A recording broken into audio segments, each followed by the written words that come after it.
Hello Internet, I'm Nick, and this is the last episode of my Japanese Science Victory playthrough. We are about 10 turns away from victory, so let's get on with it, I guess. Yeah, like I was about to complete, but then I had to go to real world commitments, as happens, and I can now finish off what I started. And finally, we're at the head of the science victory table. Oh, they've picked up their science per turn, but it's still not as fast as ours. Oh, yeah, finally, for the first time in the entire game, we have more text research than everyone else. And we've done 3 of the things. No one else has done any of those. Oh, someone's researched the text, just haven't done any of the things. Okay.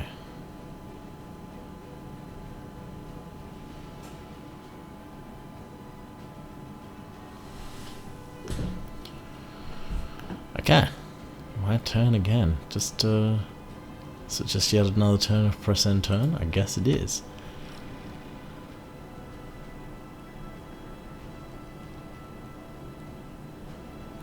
Okay, what are you offering me?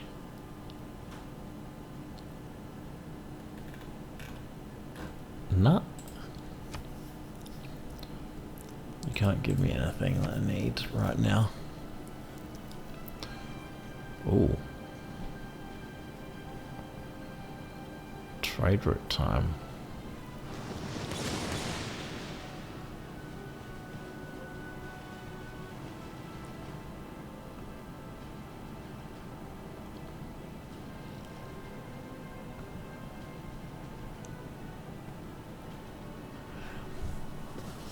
Okay, and with this victory I will have completed all of the victory types on Daddy Leather. For this late game victory thing, as you may be aware if you've watched all these things, I disabled the religious victory just to take that out of the equation. Not that in this game I wouldn't have lost through religious victory, because the religions are fairly are in balance in this game. If we look at the religions, we can see that some of them have been failures, and some of them haven't really picked up. Never really got picked up by the world, but there are enough major religions. These 3 have kind of kept each other in check, and so none of those have become the dominant religion in every civilization on the planet. So that's been good. But then in some other games, some religion does start getting out of control, and it's really hard to affect that and do anything about it as a human player on deity level difficulty. As someone who doesn't have a religion, and if you're playing on deity difficulty level and you're not Arabia, you're pretty if you're not Arabia and you're not someone who has specifically gone out of your way to get a religion and keep on pushing that religion, i.e. you are going for a religious victory, then you will not have a religion, because there aren't enough religions to go around. And because you don't have a religion, you can't do anything about some other ascendant religion, apart from perhaps, say you have some cities that are one religion and some cities the other. You can kind of keep those in balance, but and use those missionaries to affect the rest of the world. But if some religion gets on a snowball, it's really hard to stop it, and it's really hard to predict when that's going to occur as well, because it's sort of, yeah, like, equilibrium is not really a stable thing. Equilibrium is a stable thing in this game because 3 civilizations have essentially spent all of this faith keeping on spamming each other with faith, and with their religion. Most importantly, they've been fighting these battles in my territory in the center, instead of, say, all the effort that Shinto went into, or Taoism went to. Yeah, Taoism's a better idea. Taoism came from one of the other islands, well, from this island, and then they put all this effort into putting Taoism into this, onto my continent.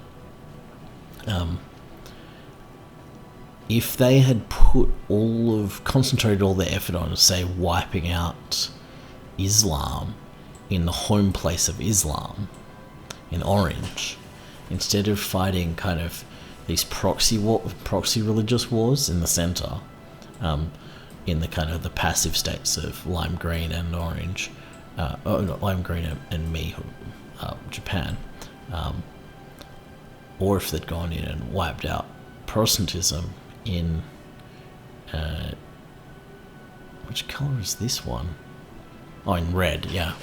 Protestantism in red or green, I forget where it started. But anyway, Protestantism in this area, I guess cutting something off at the bud, which is how I would play.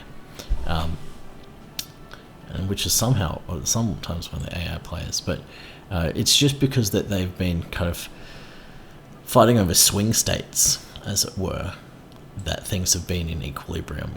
It's very easy, instead of keeping on spamming religious units at the same place and swing it one way and then back the other, whatever, if they just kind of knocked out all of the significant holy sites of another religion, then they would have then been free to convert everyone else. And the AI sometimes doesn't seem to notice that that's happening. So you do have those religions, as you saw when we looked at the religious thing, there are a few religions that have been kind of removed from the game. And if you watched my cultural victory playthrough, that was very tense because there was literally only one place, one religion in the entire game that could rival. Scythia was basically spamming religious units at everyone and had every civilization completely covered mostly in their religion, and had wiped out all the other religions except for this one religion that Corinth had, because they were the evil Greece. Because I was playing Greece and I had another Greece in order to get an achievement for getting cultural victory with the same leader as an AI opponent. And and it was simply because Corinth was an island with, I think, like 6 tiles on it. So Scythia just couldn't get a foothold, couldn't get their religious units to Corinth. And even when they did, Corinth obviously has most of its island covered in units, so it was really hard for that to be swung. But it was literally Corinth was the only thing standing between Scythia and religious victory, and there was nothing I could do about that. Like, I could have accounted for that from the very start, but that would have required me keeping some kind of weird peace by deliberately making missionaries of whatever religion was on the down. But anyway, that's a big tangent. Nick goes on tangents, that's what this channel should be called. What are we doing? We could do some more campus research to get even... no, let's do something.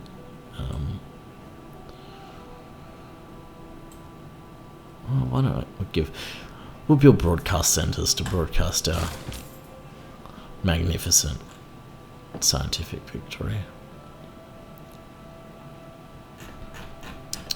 I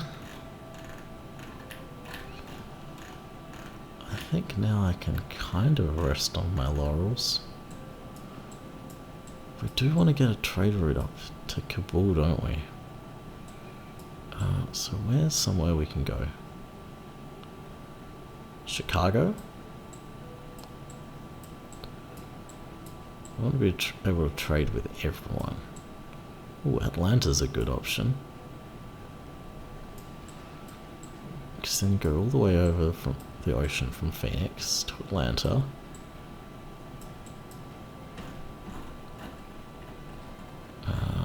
Let's see. At least Atlanta has a cog, single cog. Okay, what are you doing?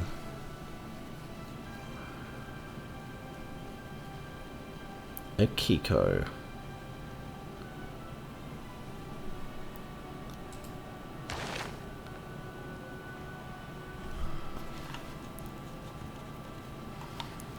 Yeah, I guess if there's no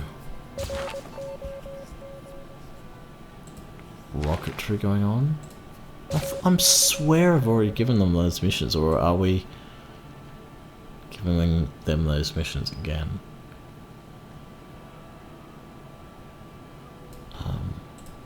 Anyway.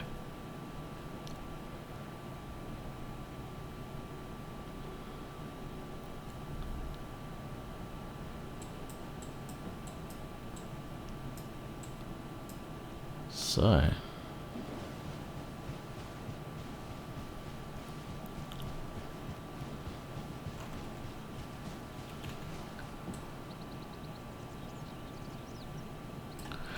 That's a much more spectacular rocket site, actually. If only New York had been kind of better.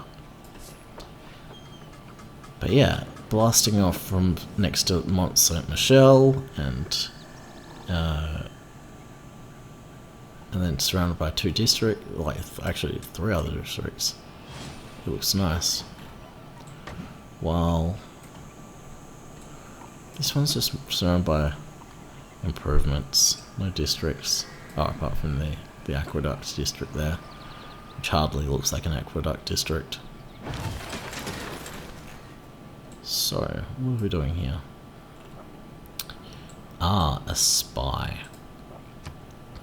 The spy is in Kyoto. He is counter-spying at our industrial zone. I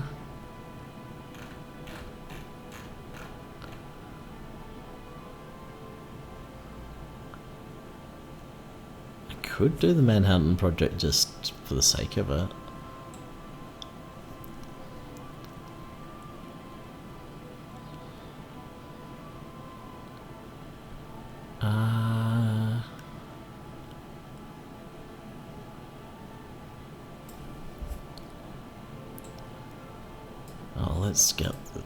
Let's do a stable. Finally, in 1886, Japan learnt the value of cavalry.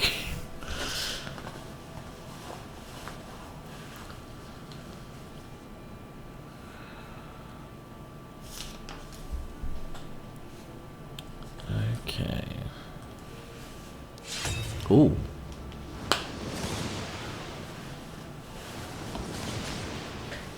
Oh, it's allies. So therefore I'm at war, maybe. Yes. I'm now at war. Literally turns before I go... or am I at war? Are we just at war with minor sea states? Wow, what is going on?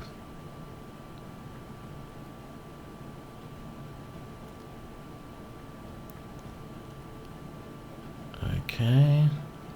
This is essentially going to be a world war if there's interwoven alliances, but maybe I'm where it ends.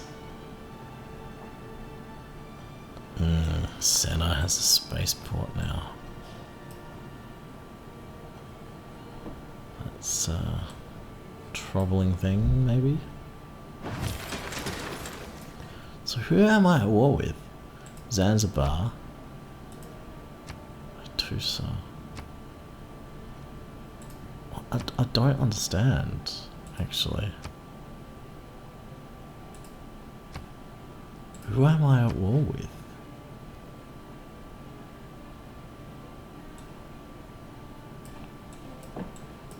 Let's go look at Zanzibar.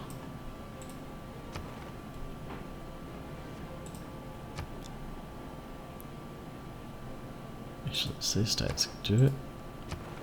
Is there a sign showing who I'm at war with? I'm just at war with Zanzibar. And Zanzibar is influenced by an Egypt.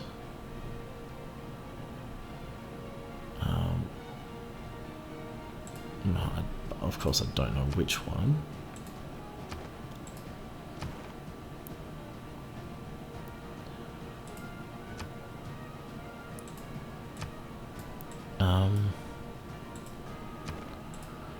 Let's just look at who's at war with whom.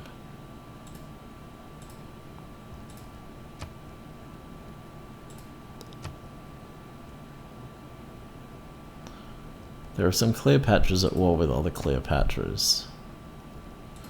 But I don't know who's at war with whom, and I think maybe my allies are at war with each other, maybe? I don't know.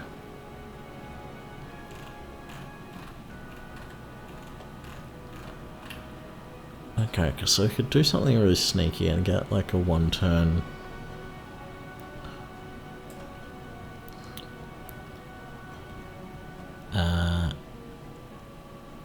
How much production return are we creating?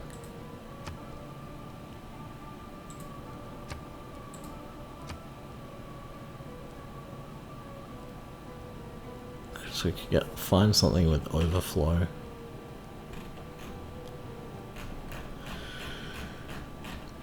But I don't actually think we're gonna find that at all. No. I mean, we could get overflow of 3 hammers, but I doubt that's gonna be much.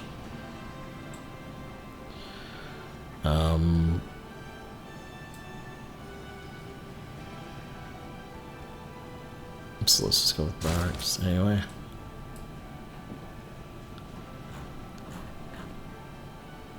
Kyoto to New York.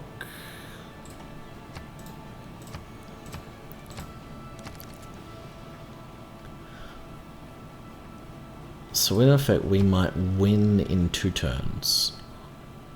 Depends on how much one of these projects costs. 1800. It might be more like, yeah, actually it might be 2 turns. Because if I'm doing 93 per turn, I do 1500 plus 2 93s.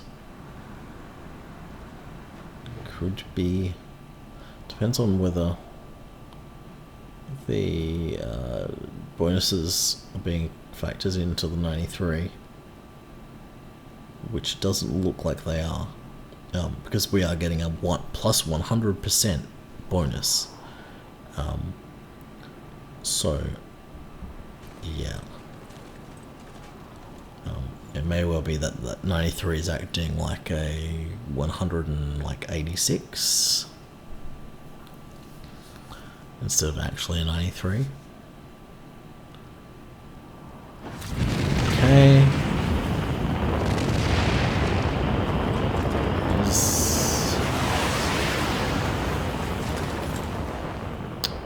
Okay, so hydroponics are in order, in space, in orbit, yeah,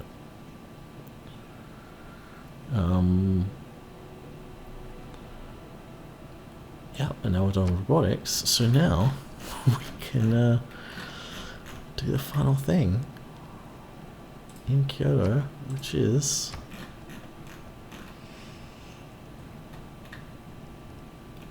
where's my project? Mars habitation. Okay. So okay, Korolev goes to the spaceport. He then plonks down. Oh my god, yeah. Okay, that's enough. Evidently.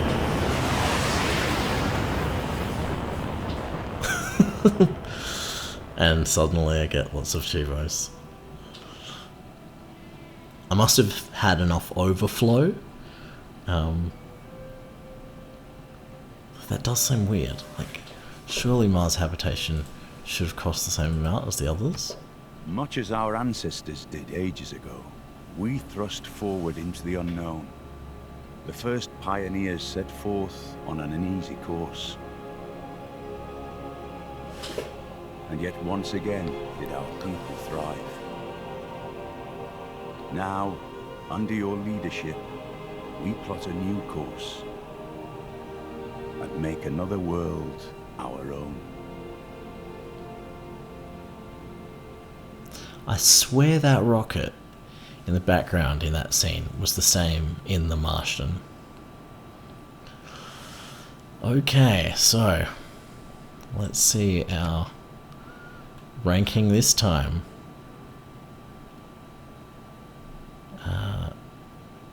I'm assuming we're Ethelred the Unready.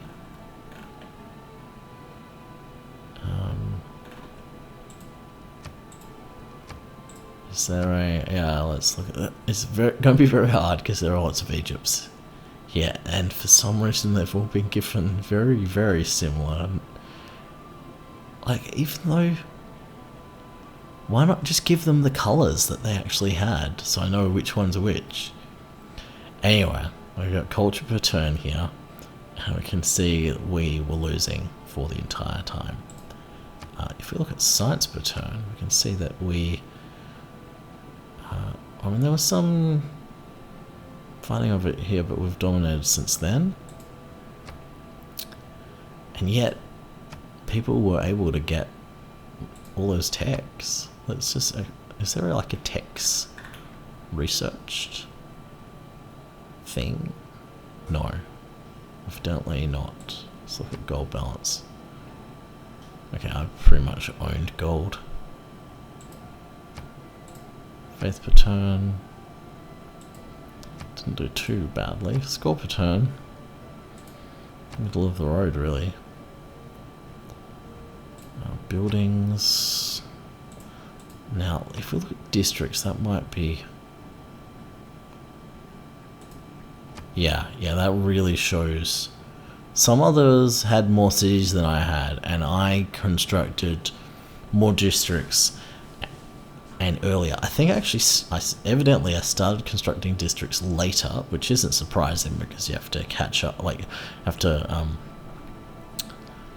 catch up on the head start that the AI has. But then, as I quickly ascended and had a lot more districts than they did, and that's basically why I win. Because, yeah, and similarly, I didn't really get the great people, but I got some important great people. And there's some religions. Units killed.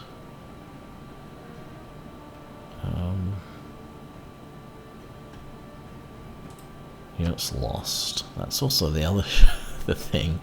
Look how few units I lost compared to everyone else. Just because... can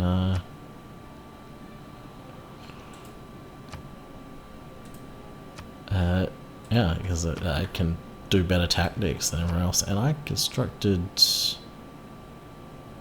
I thought I constructed no wonders. Did I get a wonder in the end? Or maybe I just zero and it doesn't count me on the list? Anyway. Oh, C's founded, that's what we need to look at here.